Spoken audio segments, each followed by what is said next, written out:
ایسا پہلی بار ہوا ہے کہ آئی ایم ایف نے کوئی ایسی کنڈیشن رکھی ہے کہ جو پاکستان کے حق میں بہتر ہے. پاکستان کو اگر لون چاہیے تو لون ہم پرووائڈ کریں گے، بٹ آپ کو کچھ کنڈیشنز کو اوبے کرنا ہوئے گا، ان کنڈیشنز کو ماننا ہوگا.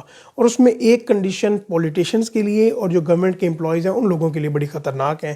پہلی بار لگ رہا ہے کہ آئی ایم ایف میں کوئی پاکستانی بندہ محب وطن ہے جس نے ایسی کنڈیشن رکھی ہے. کیا کنڈیشن ہے؟ پہلے تو آئی ایم ایف نے یہ کنڈیشنز رکھی کہ اگر آپ کو لون چاہیے تو آپ جو ڈالر ریٹ ہے یا فوریکس کے آپ کے ریٹس ہیں ان کو ڈیمانڈ اینڈ سپلائی پہ لے کے آئیں، تاکہ جسے ہم نے دیکھا کہ ڈالر کا ریٹ بہت بڑھ گیا اور روپے کی ویلیو میں بہت کمی آئی. اس کے علاوہ الیکٹرسٹی کی پرائسز میں انکریز کریں، پہلے 5 روپے پھر 2-4 مہینے بعد 2 روپے کا اضافہ کریں پر یونٹ میں. گیس کی پرائسز میں انکریز لے کے آئیں. جو آپ کا ریونیو ہے، ٹیکس کی کلیکشن ہے، اس کو زیادہ کریں تو پھر ہم آپ کو لون پرووائڈ کریں گے.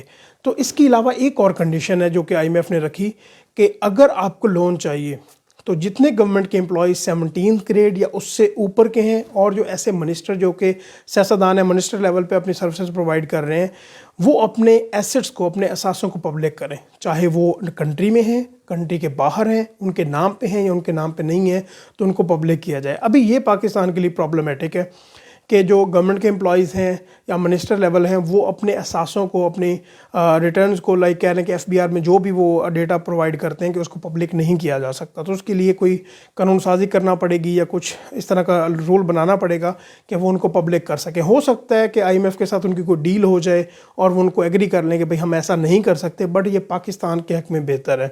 میں آپ کو ایک بات بتاؤں کہ یہ تو 17 گریڈ کی بات ہو رہی ہے. اگر ہم پہلے گریڈ کی بھی بات کر لیں 12 گریڈ 15 یا 14، تب بھی ہمیں پتہ چلے گا کہ کتنی کرپشن ہو رہی ہے. اور جتنے بھی گورنمنٹ امپلائیز ہیں ایسے بھی نہیں ہیں کہ سارے کرپشن کرتے ہیں، بہت سے بہت اچھے بھی ہوتے ہیں. میں آپ کو ایک ایگزامپل دینا چاہوں گا کہ میری ایک کوریئر کمپنی میں بہت اچھے جاننے والے دوست ہیں اور وہ بہت سینئر لیول پہ اپنی سروسز پرووائڈ کر چکے ہیں. ایکچولی وہ ہمیں گائیڈ کرتے رہتے ہیں. تو وہ مجھے بتا رہے تھے کہ آج سے کچھ 20-25 سال پہلے نا پی سی ہوٹل میں جو پوسٹ آفس ہے ہمارا، ان کے ڈائریکٹر نے یا ان کی مینجمنٹ نے ایک سیمینار رکھا جس میں ساری کمپنیز، جو پرائیویٹ کمپنیز کو مدعو کیا، اور ایک سیمینار ٹائپ تھا جس میں اویئرنیس پھیلانی تھی کہ کس طرح سے اس سسٹم کو بہتر کیا جا سکتا ہے، سجیشنز بھی دینی تھی اور گائیڈ بھی کرنا تھا.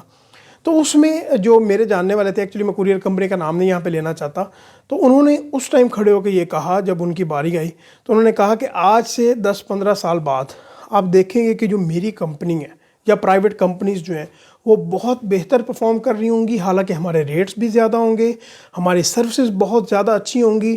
اور جو گورنمنٹ کا ادارہ ہے جس کے پاس 90% اس ٹائم شیئر تھا اور باقی 10% شیئر باقی پرائیویٹ کمپنیز کے پاس تھا، تو آپ دیکھیں گے کہ یہ جو 10% والی پرائیویٹ کمپنیز ہیں یہ 90% والی کمپنی سے بھی آگے بڑھ جائے گی، جس میں نمبر 1 جو ریزن ہے وہ ہے کرپشن.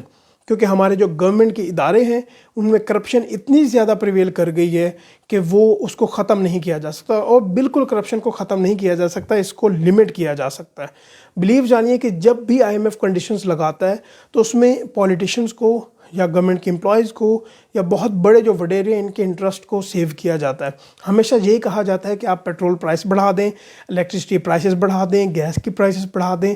نو ڈاؤٹ جب ان کی پرائسز بڑھتی ہیں تو میجر ریونیو آتا ہے. تو بٹ آئی تھنک یہ میری سجیشنز ہیں، یا جو مجھے گائیڈ کرتے ہیں ان کی طرف سے بھی یہ سجیشنز ہیں کہ اگر ہم دیکھیں کہ ہمارے میجر جو ہمارا بجٹ ہے اس کا حصہ کہاں پہ جا رہا ہے، تو آئی تھنک ہمارے جو میجر بجٹ کے حصہ ہے، آئی تھنک کہ آپ سمجھ رہے ہیں کہ میں کیا کہہ رہا ہوں، تو اس کو کٹ ڈاؤن ہونے کی ضرورت ہے. اس کے علاوہ جو ہماری کیبنٹ بن جاتی ہے، اتنے وزیر بن جاتے ہیں، اور فار ایگزامپل ہمارا پرائم منسٹر اگر لاہور سے کراچی جائے یا کراچی سے لاہور آئے یا اسلام آباد ہے، تو اس کے ویلکم کے لیے کتنا زیادہ پروٹوکول ہوتا ہے، کتنے زیادہ ایکسپینسز ہوتے ہیں، جو انٹرنیشنل ٹورز ہوتے ہیں وہ کتنے زیادہ ہوتے ہیں. آپ یہ کہہ رہے ہوں گے کہ یہ چھوٹی اماؤنٹس ہیں، یہ چھوٹی اماؤنٹس نہیں ہیں. بلیو جانیے بنگلہ دیش کو پہلے ہی پتہ چل گیا تھا کہ ہماری سچویشن خراب ہونے والی ہے، حالانکہ ان کے جو ڈالر کے ریزروز ہیں وہ $40 بلین سے زیادہ تھے.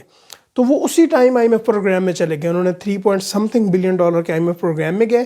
یہ سمجھیے گا اس بات کو. اور انہوں نے تب یہ ڈیسائیڈ کیا کہ ہم نے اپنی پلاننگ کرنی ہے کہ ہم اپنے آپ کو سیو کر سکیں. کہ انہوں نے کیا کیا، انڈسٹری کو سیو کرنے کے لیے ان کو انسینٹیوز دیے اور ان کو اپنے بازاروں کو سب کو 6 بجے بند کرنے کی اعلان کیا کہ آپ نے 6 بجے بازار بند کرنے. آپ کہیں گے کہ یہ بڑی عجیب سی بات ہے اور یہ بچوں والی بات ہے. No, it's not that childish thing.